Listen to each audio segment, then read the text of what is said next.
इन दोनों की कहानी आज हमें इस इकाई के माध्यम से समझनी है।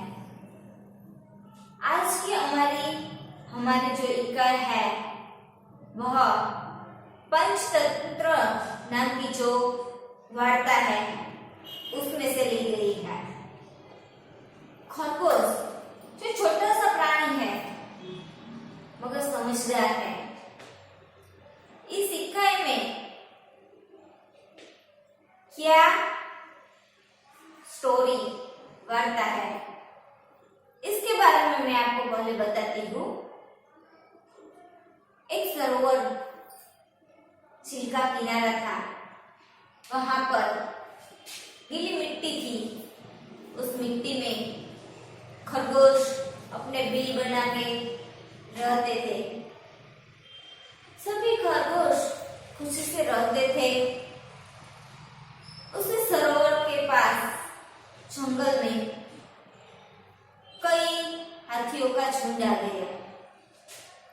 उस झुंड में कई हाथियों के पैर पड़ने से गीली मिट्टी में जो खरगोश के बिल थे वह बिल बंद हो गए, दब गए। उसी वजह से कई सारे खरगोश उसी बिल में वही दब गए गीली मिट्टी में। यह प्रश्न बहुत ही दुखद था। कहीं ना कहीं कितने सारे खरगोश अपने परिवार लोगों को नष्ट होते हुए देखते हैं। इसका उपाय सूझने के लिए एक खरगोश का सरदार ने युक्ति लगाई। वह अपने थोड़े से भाई बंधुओं को लेकर हाथियों के जो सरदार हुए उनके पास जाता है और अपने दो आगे के पांव जोड़कर उन्हें नमस्कार करते हैं। उसी तरह हाथियों का सरदार भी जो है वह अपनी सूंड उठाकर खरगोश के सरदार का अभिवादन करता है, वो नमस्कार करते हैं। खरगोश अपना जो प्रश्न है वह अपनी समझदारी से हाथी के सरदार के समक्ष रखते हैं और कहते हैं कि हम चंदा मामा के भांजे हैं। भांजे यानी कि बहन का लड़का।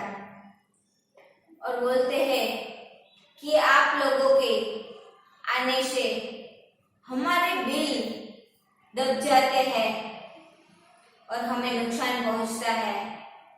इसी वजह से चंदा मामा आपसे नाराज है। वह हमें सरोवर में झील के पानी में मिलने आते हैं। वह बहुत क्रोधायमान है। इस तरह से अपनी बात रखता है। तभी हाथियों के सरदार अपने अन्य हाथियों के सामने देखते हैं और कहते हैं कि हम यहाँ से इस जंगल को छोड़कर कहीं और चले जाएंगे और इस तरह अपनी बुद्धि शक्ति, अपनी समझदारी से जो खरगोश होते हैं वह अपना रास्ता साफ कर लेते हैं। तो अब हम ऐसी ही इसी कहानी को अपने पाठ्य पुस्तक में दिया गया है, उसे हम विस्तार से समझेंगे। आप सभी अपने टेक्स्ट बुक निकालिए और उसमें ध्यान से देखिए। एक जंगल में एक सरोवर था। सरोवर के किनारे गीली जमीन थी। वहां बहुत से खरगोश रहते थे। खरगोश के बिल जमीन के अंदर थे। वे दिन भर इधर उधर कूदते रहते, नरम नरम घास खाते, रात को अपने घरों में सो जाते।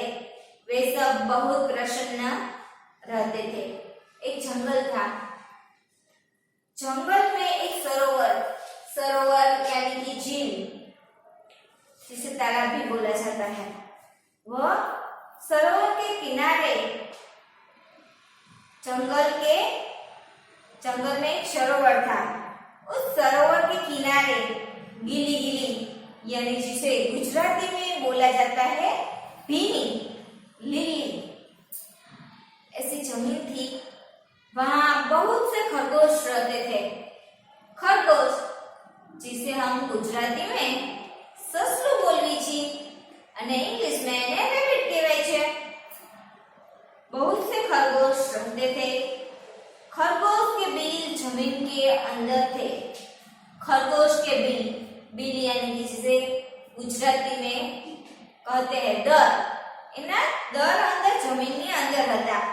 वे दिन भर इधर उधर कूदते रहते, नरम नरम घास खाते। जो खरगोश होते हैं वो उसको उछल कूदने का बहुत ही शौक होता है। वो सारा का सारा दिन उछल कूद में ही निकालते हैं। तो वह जो खरगोश होते हैं वो झील के किनारे, सरोवर के किनारे गीली मिट्टी में इधर उधर कूदते रहते थे और नरम नरम घास खाते रहते थे। रात को अपने घरों में सो जाते थे। वे सब बहुत ही प्रसन्न रहते थे। प्रसन्न यानी कि खुश। सभी खरगोश अपने आप में बहुत ही प्रसन्न रहते थे, मस्त में रहते थे। उसी जंगल में कुछ हाथी आ गए। हाथियों के झुंड में कुछ शरारती हाथी थे। वे अपने सूंड से छोटे छोटे पेड़ तोड़ देते। बाद में एक दिन उस जंगल में हाथी का एक झुंड यानी कि समूह, कई सारे हाथी आते थे। उस हाथियों में से कुछ हाथी शरारती यानी कि मजाक मस्ती वाले थे। आप में से भी कई सारे लोग होते हैं जिनको मजाक मस्ती शरारत करना बहुत ही पसंद होता है। तो ऐसे ही कुछ हाथी भी थे जो शरारती थे। वे अपने सूंड से छोटे छोटे पेड़ों तोड़ देते। हाथी बहुत ही शक्तिशाली प्राणी है, इसलिए वह अपनी सूंड से कोई छोटे मोटे पेड़ होते थे उसे तोड़ डालते थे, पौधे कुचल देते। हाथियों के बच्चे खेल खेल में एक दूसरे से लड़ते। कभी एक छोटा हाथी नीचे होता, कभी दूसरा। शरारती होने की वजह से वे एक दूसरे के साथ लड़ते भी थे। जैसे कि खेल खेल में आप भी अपने दोस्तों के साथ खेल खेल में लड़ते झगड़ते हैं, उसी तरह ये हाथी भी अपने मित्रों के साथ, अपने दोस्तों के साथ खेल खेल में लड़ते झगड़ते थे। कभी एक के पर दूसरा तो कभी दूसरे के पर छोटा मोटा, इस तरह से लड़ते थे। हाथी पानी से बहुत प्यार करते हैं। वे सूंड में पानी भर भर कर नहाते, फिर सरोवर के किनारे मिट्टी में लौटते। नरम जमीन उनके भार में दब जाती। साथ ही कई खरगोश परिवार भी दब जाते। इससे खरगोश बहुत दुखी थी। हाथी को जो अति प्रिय है वो पानी में वो बहुत ही खेलते हैं, बहुत ही उन्हें पानी से प्यार है। वे सूंड में पानी भर भर कर नहाते, फिर सरोवर के किनारे मिट्टी में लौटते। पहले वह सरोवर में पानी से बहुत ही खेलते, बहुत ही नहाते, अपने सूंड भर भर के अपने पर छिड़कते और दूसरे हाथियों पर भी छिड़कते।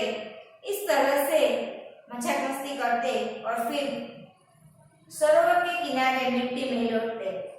नरम जमीन उनके भार से दब जाती। साथ ही कई खरगोश परिवार भी दब जाते। हाथी का वजन बहुत ही ज्यादा होता है। उसी वजह से सरोवर के किनारे जो गीली मिट्टी है वह हाथियों के चलने से दब जाती। वह मिट्टी की दबने के कारण साथ में कई खरगोश परिवार यानी कि एक घर में रहने वाले लोग, उस बिल में जितने भी खरगोश रहते थे वह हाथी के पांव पड़ने से गीली जमीन दबती थी। उसी वजह से कई सारे परिवार के लोग भी मर जाते, उसी जमीन में दब जाते। इससे खरगोश बहुत दुखी थे। अपने परिवार के सदस्यों को दब जाने से, उनकी मौत हो जाने की वजह से खरगोश बहुत ही दुखी थे। खरगोश के सरदार ने उपाय सोचा। कुछ चुने हुए खरगोश के साथ वह हाथियों के सरदार के पास गया। दिन ब दिन ये दिक्कतें बढ़ती गई। उसी वजह से खरगोश के सरदार यानी खरगोश के जो लीडर थे, उन्होंने एक उपाय सोचा। कुछ चुने हुए खरगोश के साथ वह हाथियों के सरदार के पास गया। खरगोश का जो सरदार था वह कई चुने हुए लोगों के साथ हाथियों के सरदार के पास गया। कुछ दूरी पर बैठकर खरगोश के सरदार ने अपने अगले पांव उठाए। उसने उन्हें हाथ जोड़कर नमस्कार किया। हाथी ने सूंड उठाकर नमस्कार का उत्तर दिया। सरदार खरगोश का था। उस खरगोश के सरदार ने हाथियों के सरदार के पास गया और कुछ दूरी पर थोड़े दूर बैठकर अपने अगले पांव उठाकर उन्हें हाथ जोड़कर नमस्कार किया। उसी नमस्कार का उत्तर देने के लिए हाथी ने सूंड उठाकर नमस्कार का उत्तर दिया। जो हाथियों के सरदार थे उन्हें भी खरगोशों के सरदार को अभिवादन किया, नमस्कार किया। खरगोश सरदार बोला, हम चांद के भांजे हैं। चांद में आप हमारे भाई बंधुओं को देख सकते हैं।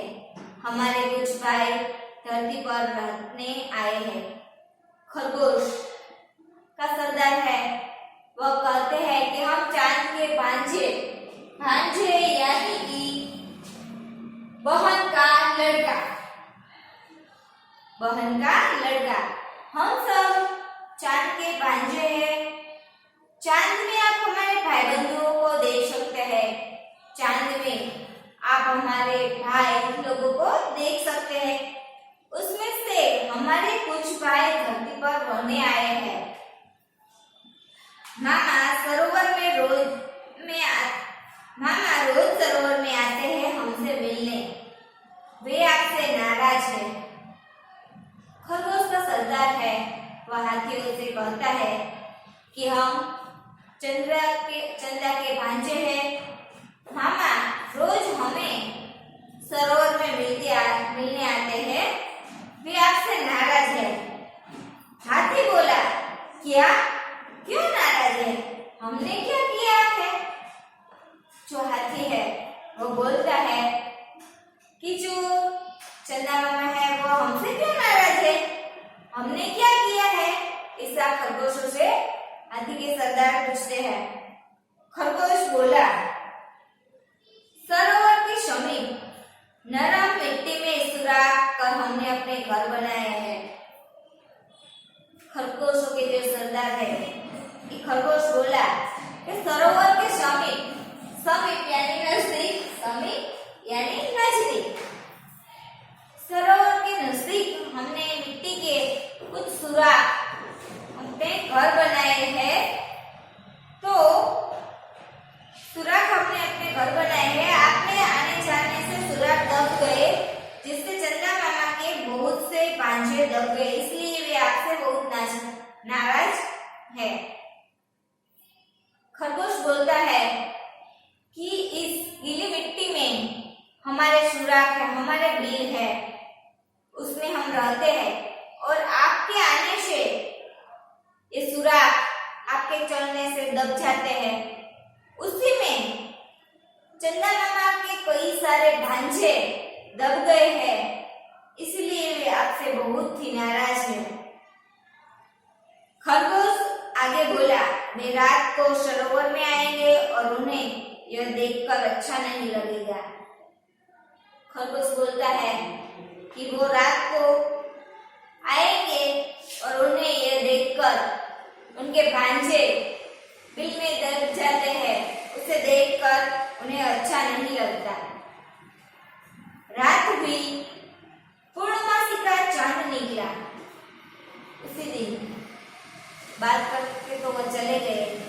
बाद में रात को पूर्णमासी का चांद निकला। पूर्णमासी का चांद, पूर्णमासी का चांद एकदम पूरा होता है, एकदम गोल होता है। हवा तेज थी, सरोवर में हल्की हल्की लहरें उठ रही थी। चांद लहरों के साथ साथ ऊपर नीचे हो रहा था। पूर्णमासी की यानी कि पूरा गोल चांद था और सरोवर के किनारे जंगल में बहुत ही अच्छी ठंडी ठंडी हवाएं चल रही थी।